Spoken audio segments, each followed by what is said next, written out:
2K23's MyGM has 5 different brands that we can choose from, each of which has a unique power card that can be played once per season. In this video, we're going to go through the 5 brands and their power cards and determine which one is the best and why. Let's first cover the 5 brands and see which power cards they have. So Smackdown has the same power card that it had last year, the Birth of Legends card, which gives 6 random superstars on your roster, an extra 6 popularity. Raw, again, the same as last year, this is War. You select an opposing brand to have 3 randomly selected superstars that can't be booked in matches next week, but it can't be used a week before a PLE. NXT, again, the same as last year, the Fighting Champion card. Title matches booked for this week will receive a large match rating boost. NXT 2.0, Fresh Meat.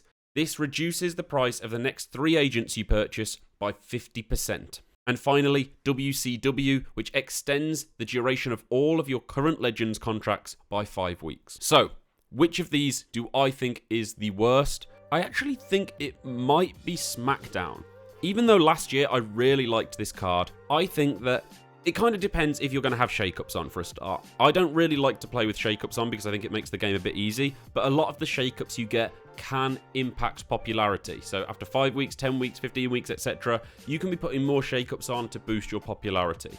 If you don't play with shakeups like myself, popularity can be a little harder to come by, but as long as you operate with a smaller roster so that you're not having to rest superstars very often, popularity isn't that hard to increase. So I think Smackdown's card is particularly useful in week 1, 2, 3, like maybe even 4, but it's just really useful in the very first weeks to give yourself an initial lead. But having an initial lead doesn't actually have any knock-on benefit. It doesn't impact who you can sign. It doesn't actually impact anything at all. So for that reason, I don't think it's that good.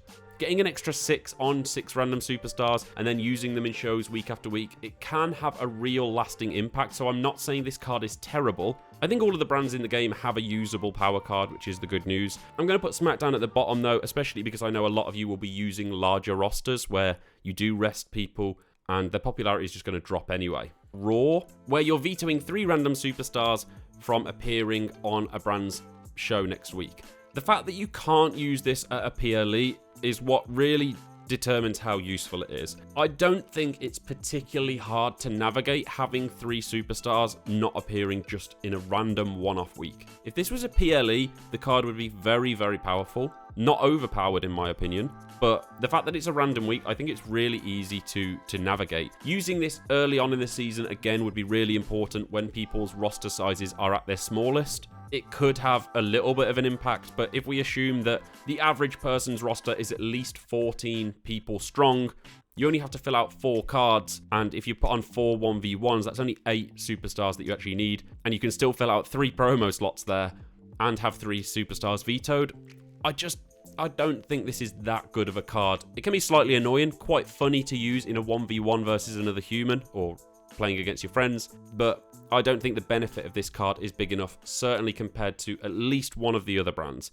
And that other brand is not WCW. This is another card that's very situational. It's going to depend how many legends you like to sign. Later on in future seasons, so not season 1, but season 2, 3, 4, etc. and beyond, where it becomes a little easier to sign legends because money is easier to come by because you're operating out of bigger arenas. So you're getting more match day revenue. You're bringing in more funds, allowing you to sign more legends. This card could be useful then, because the Legends contracts can be expensive to renew, so boosting them all by an extra 5 weeks actually is pretty useful. But realistically, you're not going to have that many Legends, probably. So realistically, how useful is this? You're probably getting 2, 3, maybe 4 Legends having their contract boosted. This one is very situational and does come down to the type of player you are. I just rarely sign Legends. I don't think they're that valuable. So the card for me is basically useless. For the random player of MyGM mode, I would say this is somewhat useful, but not as useful as the next 2 cards. So the next most valuable card, I would say, is NXT's Fighting Champion.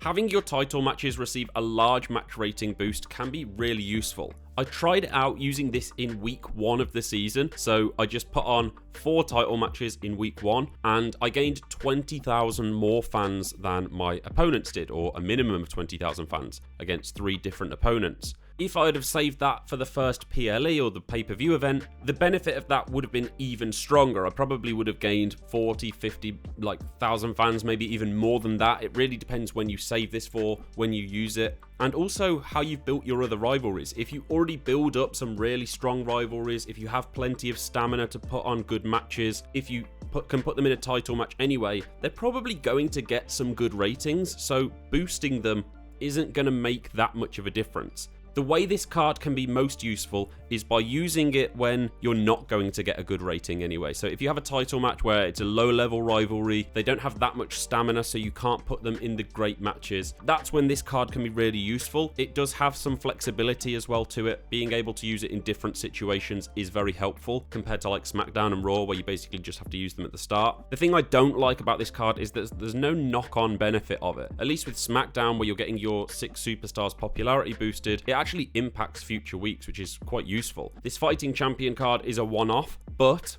if you use it at the right time, like the first PLE or the second PLE, the amount of fans you can actually gain from it is pretty big. So for that reason, I think this card is pretty good. And finally, the best card, in my opinion, is NXT 2.0. Getting the ability to sign free agents at a 50% discount, you can get 3 of them, is very, very overpowered in my opinion, and here's the reason why. In the first weeks of the season, you can sign free agents that aren't jobbers. There are a lot of free agents that are actually pretty good. Roman Reigns, Brock Lesnar, they often appear in the free agent pool rather than appearing in the draft, and they cost a lot of money, like well over $200,000. In future seasons, you get even more expensive free agents appearing as well, like $250,000 plus. If you use that card in week 1, what it means is you can save a little bit of money back from your draft. If you save $300,000, $400,000 back from your draft and only draft 11 or 12 people, and then apply this in week 1 and go straight to the free agent pool. Obviously check the agent pool first to make sure there's actually the people there that you want to sign. If you don't, you can check back in week 2 where the agent pool will have changed.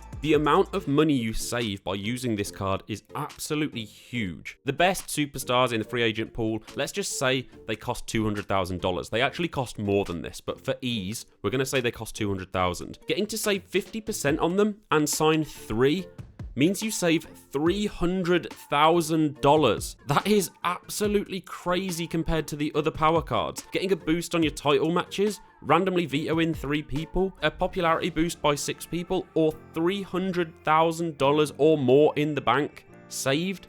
In the early weeks as well, when it's really hard to get the money together, you just do your draft, money's tight, you can't pay for the power cards you want, you can't pay for the upgrades you want. Well, with this card, you just can. It is so useful every single season as well. Getting to use this in week 1 of every season is insane. This card is the best by far. Once you've selected your GM and your brand, the next thing you need to do is do the draft. And if you want to know how to have the perfect draft, you need to watch the next video that's on screen now.